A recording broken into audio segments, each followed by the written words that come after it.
This series is a definition of playing with house money. Have you ever been able to cheat on your woman because you found out that she cheated first and now you can do whatever you want? Have you ever had like a 98 in a class and you know whatever you do on this final don't matter, but you're still gonna try your hardest, but whatever you do don't matter because at the end of the day you're going to pass the class? Have you ever been told it's your birthday? Here's my card. You can do whatever you want with it. Buy whatever you want. So you're gonna go a little crazy and know whatever happens, you're not spending your own money. This is what we call house money. This is what we call no matter what's going on, I'm up. Things are going well. The Atlanta Hawks and the New York Knicks is a 1-1 series right now. It's a 1-1 series. We're not supposed to be here. As an Atlanta Hawks fan, I'm not supposed to be here. Not one bit. You asked me 3 months ago, we was most likely going to be in the play-in. There was no hope. There was nothing. But it's 1-1. And how did we get here? We got here off of just, grit and determination. And these first two games of the Atlanta Hawks versus New York Knicks, it's been that. It's been a roller coaster. Game 1, game 2. By the way, if you do not know, I am posting my reactions on TikTok. I posted my game 1 reaction. I posted my game 2. It's not more like D Lee for 3 shout out to David, shout out to Brad Rowland. It's a little bit more reaction. Like you see me in game 2, my voice was a little lost. Wasn't really talking more about the game. I reacted to every single player, but it was a high. Like I was super high. Now this is where we really talk. And the things I want to talk about initially is where should we start? Let's start off with the head of the snake. Let's start with Quinn Snyder. Quinn Snyder, game 1, I didn't understand why Jalen Dyson wasn't playing a lot of minutes. I didn't understand why Zachary had to go on the court. I'm gonna be honest. I did not understand it. Game 2, Quinn Snyder, what an amazing game. He's been out coaching the fuck out Mike Brown. Mike Brown, thank you for playing 13 or 12 minutes of a no Brunson and Cat lineup. That wasn't, I'm going to be honest with you guys.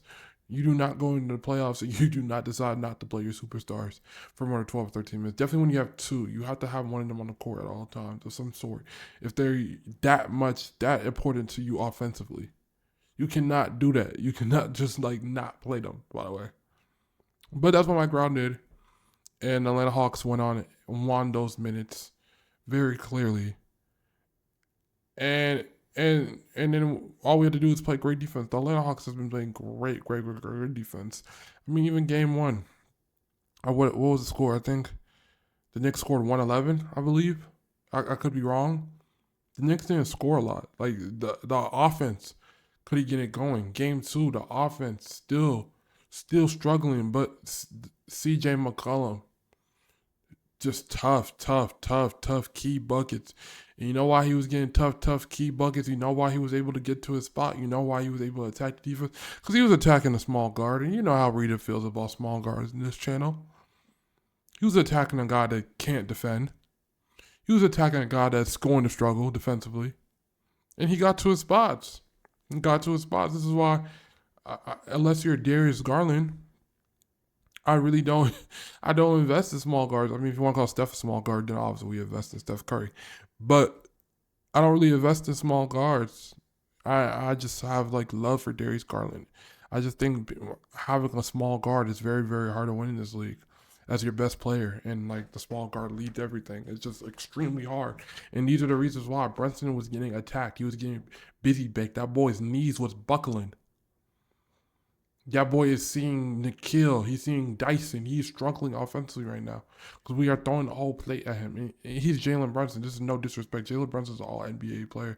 This is a guy who's led the Knicks to multiple playoff runs. This is a guy who's dropped 40, 50, 30-plus games consistently and with ease. But he's struggling in this series. But let's more talk about the Atlanta Hawks. Jalen Johnson. I was just having a conversation on Twitter, and some guy was like, yo, do you think Jalen Johnson struggles are going to continue? I said, yes. Offensively, yes. Now, he's coming back home. And you see this number one behind me, this number uno behind me for no reason. I rep my boy. I rep my boy. You hear me? I haven't gave up on my boy, but offensively it's gonna be hard. He needs to work on a counter. He needs to work on his ball handling skills when he's getting pressed. He needs to work on his pull up jumpers. But I don't really have a problem with that. I knew Jalen was going to struggle with that in the playoffs. Can we show some effort defensively?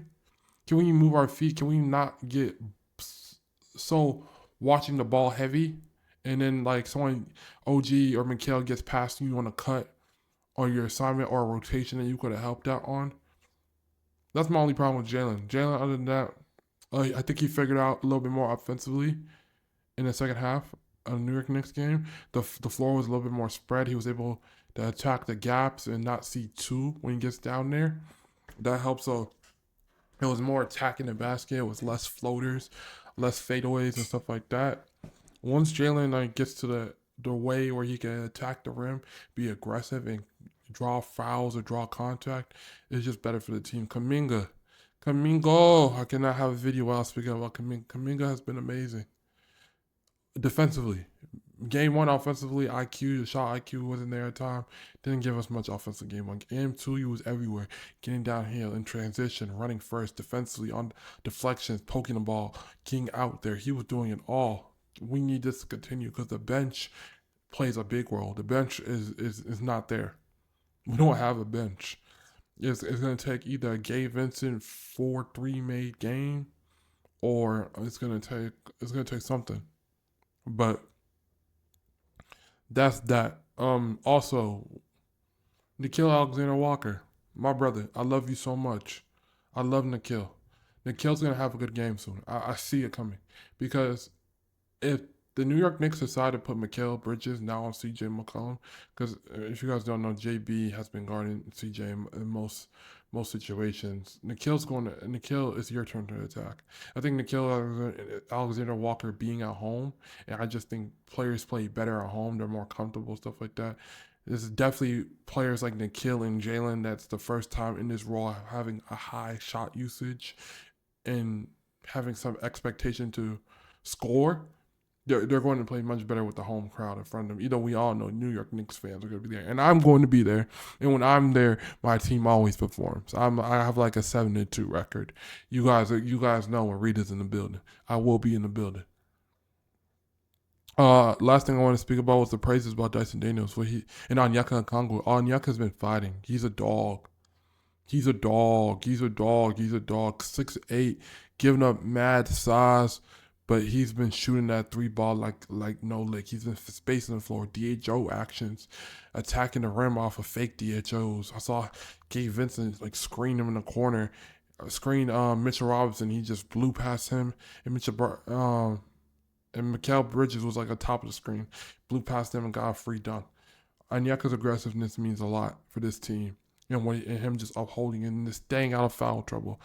Dyson Daniels stay out of foul trouble defensively. He's been there. The offensive game, the finishing hasn't been really there. But what he's done defensively, what he's done as an offensive rebounder, as a hustler, as a guy that pushes the floor and gets the fast break going at times, Dyson Daniels has been really, really good in this series. And the box scores say otherwise because all people do is look at scoring. But I look at more than that. I love you. I love you, bro. I love you. I appreciate you. Listen. The series is not over. We still have a draft pick, remember? This is what we call house money. We're not supposed to be here, but we're gonna fight like we was supposed to be here.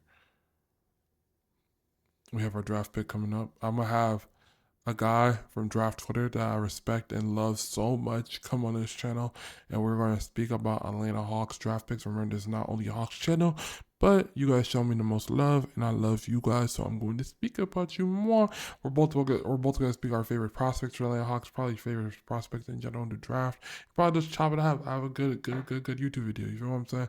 I just farted. I don't know if you guys heard that. I don't know why I had to state that, but I love you guys so much. I don't want to hit the 10-minute mark, so I'm going to speed this up in 3, 2, 1. Bye.